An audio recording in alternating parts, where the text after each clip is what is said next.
Assalamualaikum warahmatullahi wabarakatuh. Nah, hari ini yang berbahagia ini saya akan mengutarakan mengenai State of the Art dengan judul tulisan saya, disertasi saya, yaitu Sang Maestro Lagu-Lagu Banjar, Pikiran dan Internalisasi Nilai-Nilai Karakter dalam Karya Anang Ardiansyah. Nah, secara didefinisi menurut Hawke dan Abram bahwa identitas adalah konsep-konsep yang orang miliki tentang siapa mereka, jenis orang seperti apa mereka, bagaimana mereka berhubungan dengan orang lain. Nah, selanjutnya si Jenkin itu bilang bahwa menjelaskan begini, bahwa identitas itu pada cara-cara di mana individu-individu dan kelompok-kelompok itu dibedakan berdasarkan hubungan-hubungan sosial mereka dengan individu-individu dan kelompok-kelompok lainnya. Nah, Kartstein menambahkan bahwa identitas secara menurut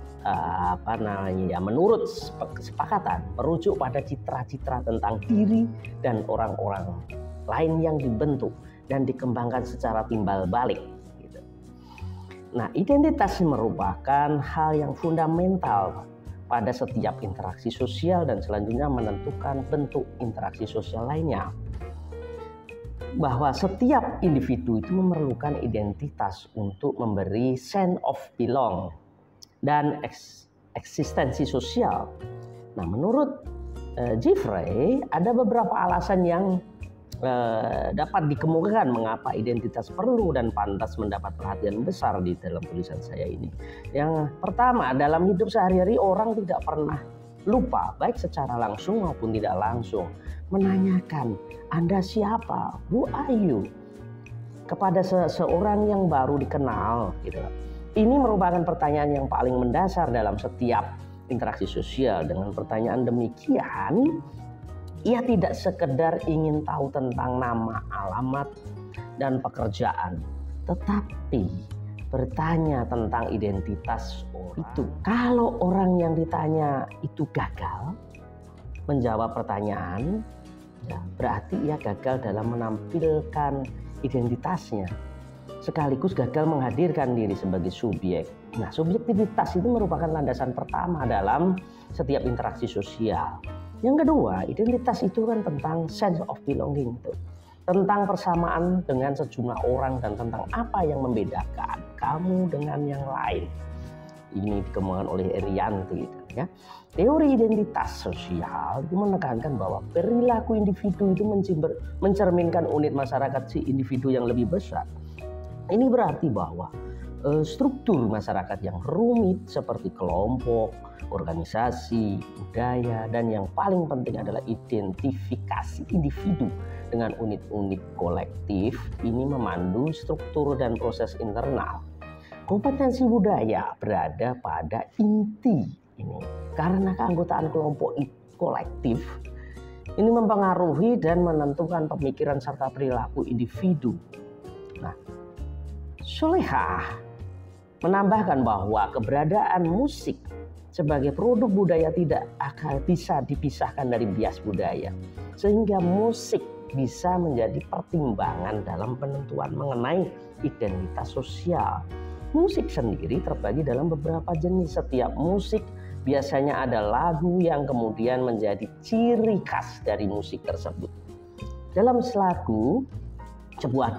lagu gitu, biasanya terdapat lirik yang mengekspresikan suatu hal, baik yang dilihat maupun yang didengar dari seorang pencipta.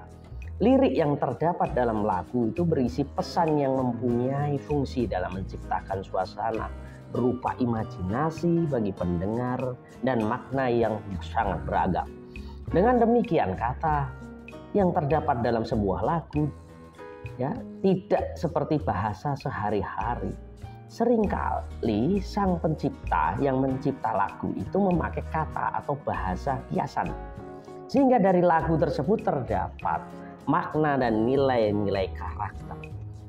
Nah, mengenai hal ini sekali yang menyampaikan ya, seperti WJS Purwodarminto, Muhaimin dan Abdul Majid, dan ada Sidi Ghazalba, ya, ada menurut terus siapa lagi Sutarjo, Adi Susilo, Terus sedang yang lain itu seperti Khatib Toha, esensinya ya dia mengatakan bahwa yang melekat pada sesuatu yang sangat berarti bagi kehidupan manusia itu menurut Susilo tadi yang terakhir. Nah, Mulyana menambahkan bahwa nilai itu mencakup segala hal yang dianggap bermakna bagi kehidupan seseorang yang pertimbangannya didasarkan pada kualitas benar salah, baik buruk, indah jelek. Nah, nilai menurut Kuncoro Ningrat, nilai itu budaya merupakan nilai yang ada dan berkembang di dalam masyarakat tentu saja. Nilai budaya itu sendiri adalah tingkat pertama kebudayaan ideal atau adat. Orang Banjar itu dalam masyarakat Banjar sendiri adalah sebutan untuk masyarakat yang mayoritas bertempat tinggal di Kalimantan Selatan. Nah, orang Banjar di Kalimantan Selatan ini memiliki kegiatan di bidang sosial budaya. Ya. Kegiatan ini sangat dekat dengan nilai-nilai lokalnya sehingga merujuk pada berbagai hasil kebudayaan ini. Inilah terbentuk karakter dari masyarakat Banjar. Nah, menurut Edward Saleh, Banjar sendiri bukanlah suatu suku karena tidak ada kesatuan etnik.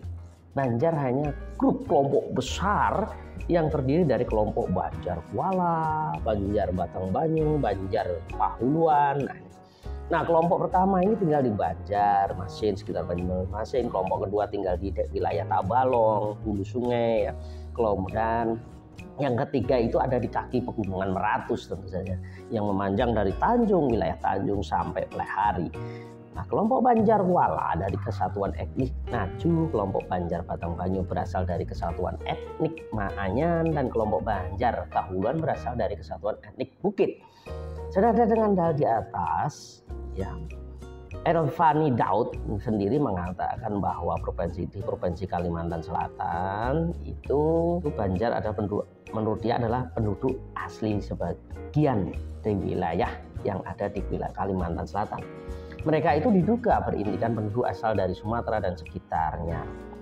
Nah, setelah berlalu masa yang lama setelahnya, setelah bercampur dengan penduduk asli yang biasanya dinamakan suku Dayak dan imigran-imigran yang berdatangan belakangan, terbentuklah setidaknya 3 subsuku, baik Pahuluan, Batangbanyu, dan Banjar. Bahasa yang mereka kembangkan dinamakan bahasa Banjar, ya, sesuai dengan geografi politiknya. Banjar adalah juga sebuah nama kerajaan Islam yang pada awalnya terletak di Banjarmasin. Dalam proses pembentukan kerajaan Banjarmasin dengan pelabuhannya perdagangan yang disebut orang Ngaju sebagai Bandar Masih, ya bandarnya orang Melayu, dijadikan sebagai ibu kota kerajaan Banjar yang kemudian menjadi Banjar.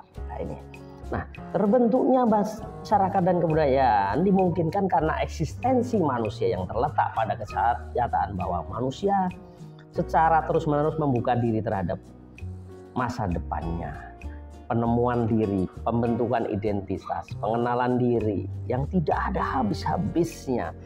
Dalam mempertahankan eksistensinya itu, ya, sekelompok orang ini mengembangkan sistem mata pencaharian sosial bersama-sama mengembangkan aspek lain seperti bahasa, seni, religi, perlengkapan hidup, serta pengetahuan. Maka terbentuk kebudayaan yang menyeluruh. Maka disitulah dari kebudayaan itulah lahir kesenian. Karena pada dasarnya kesenian masing-masing daerah berkaitan erat dengan perkembangan kebudayaan. Salah satu contohnya seperti kesenian Mamanda misalnya. Ya, ini di masa kerajaan Banjar ini jaya, dan di mana nilai estetikanya lah yang menjadi tolak atau tolok ukur gitu ya. Salah satunya adalah lagu yang di dalamnya memuat lirik-lirik yang ditulis oleh Anang Ardiansah dalam bahasa Banjar. Nah, dari saya terima kasih, saya kira cukup. Assalamualaikum warahmatullahi wabarakatuh.